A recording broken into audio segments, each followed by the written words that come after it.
জল্পনা কল্পনার অবসান ঘটিয়ে অবশেষে ব্রাজিলের বিশ্বকাপ দলে জায়গা পেলেন নেইমার জুনিয়র।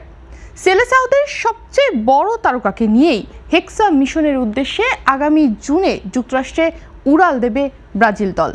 ব্রাজিলের রিও ডি জেনেইরোতে স্থানীয় সময় বিকেল 5টায় অনুষ্ঠিত এক জমকালো সংবাদ সম্মেলনে বাংলাদেশ সহ বিশ্বের বিভিন্ন দেশের প্রায় 700 সাংবাদিকের উপস্থিতিতে ব্রাজিলের প্রধান কোচ কার্লো আনচেলত্তি 26 সদস্যের চূড়ান্ত স্কোয়াড ঘোষণা করেন।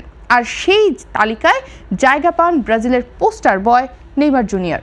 বিস্তারিত থাকছে আবু তালহার প্রতিবেদনে। বসুন্ধরা ডায়াপেন্ট এখন আরো উন্নত। এই হট এয়ার থ্রো টপশিট দ্রুত শোষণ করে সোনামণিকে দেয় কোমল অনুভূতি।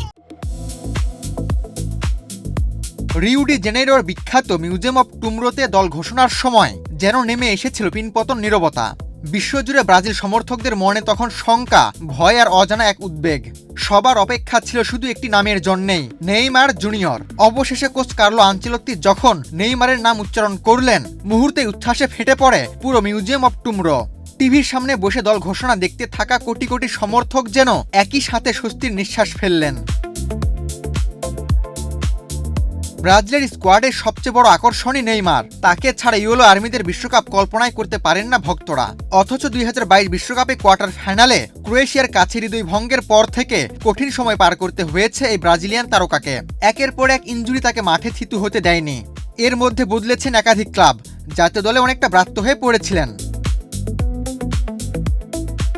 2023 সালের পর বিখ্যাত হলুদ জার্সিতে আর দেখা যায়নি নেইমারকে। ফলে আসন্ন বিশ্বকাপে তার খেলা নিয়েও তৈরি হয়েছিল গভীর শঙ্কা। তবে আশার আলো দেখা দেয় তখনই যখন ব্রাজিলিয়ান সংবাদ মাধ্যম জানায় সেলেসাওদের 55 সদস্যের প্রাথমিক দলে আছেন তিনি। তবুও চূড়ান্ত দলে জায়গা পাওয়া নিয়ে অনিশ্চয়তা কাটছিল না। কার্লো আনচেলত্তি স্পষ্ট করে দিয়েছিলেন, শতভাগ ফিট না হলে কোনো খেলোয়াড়েরই দলে জায়গা হবে না, তিনি যত বড় তারকাই হন না কেন। ফলে নেইমার ফিটনেসের চূড়ান্ত পরীক্ষা দিয়ে শেষ পর্যন্ত মূল স্কোয়াডে টিকতে পারেন কিনা তা দেখার অপেক্ষায় ছিল ভক্ত সমর্থকরা। আজ সেই অপেক্ষার অবসান ঘটালেন কোচ কার্লো আনচেলত্তি। ঘোষণা দিলেন, নেইমার যাচ্ছেন বিশ্বকাপে। আগামী 14 জুন মরক্কোর বিপক্ষে ম্যাচ দিয়ে বিশ্বকাপ অভিযান শুরু করবে ব্রাজিল।